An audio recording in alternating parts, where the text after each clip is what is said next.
ये पहली बार हुआ है कि एक सिटिंग चीफ मिनिस्टर को केंद्र सरकार द्वारा गिरफ्तार किया गया है। ये भारत के लोकतंत्र के इतिहास में पहली बार हुआ है कि लोकसभा के चुनाव की घोषणा के बाद एक नेशनल पार्टी के नेशनल कन्वीनर को गिरफ्तार किया गया है। ये बिल्कुल साफ है कि अरविंद केजरीवाल जी की गिरफ्तारी भारतीय जनता पार्टी की एक राजनीतिक साजिश है।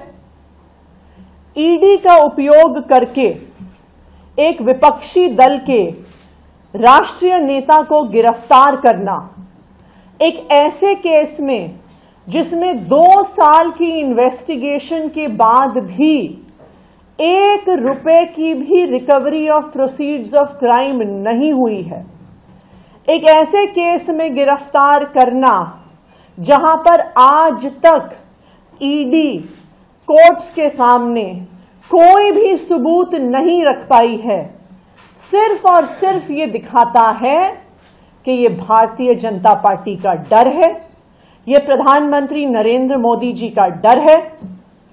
प्रधानमंत्री नरेंद्र मोदी जी को, भारतीय जनता पार्टी को ये लगता है कि अगर देश में कोई एक नेता है जो उन्हें चैलेंज कर सकता है तो उस नेता का नाम अरविंद केजरीवाल है।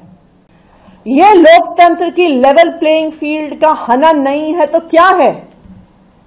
आपने क्यों गिरफ्तार किया अरविंद केजरीवाल को चुनाव की घोषणा होते ही?